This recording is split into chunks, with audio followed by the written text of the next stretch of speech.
Сонымен бүгінгі 25 қазан күнгі республика күні құтты болсын демек. Қазіргі кезде 31 жылдан бері еліміз қарқынды дамуда, әлеуметтік бағытталған экономиканы құрып, қазіргі кезде біраз кәсіпорындар, өнеркәсіп орындары, ауыл шаруашылығының дамуы, соның арқасында еліміз экономикасы артуда.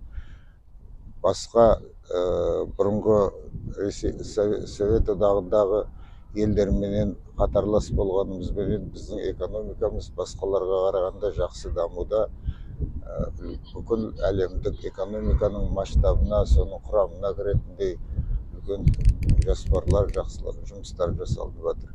Әлеуметтік жағдайда жастардың да еліміздегі халықтың барлығының мемлекет, үкімет осы бағытта жұмыс істеп, сол қанағаттандыруға тырысып жатқан жағдайлары бар. Сондықтан тәуелсіздіктен күтетініміз еліміз мәңгілік ел болатын болсын, дами берсін деп тілеймін.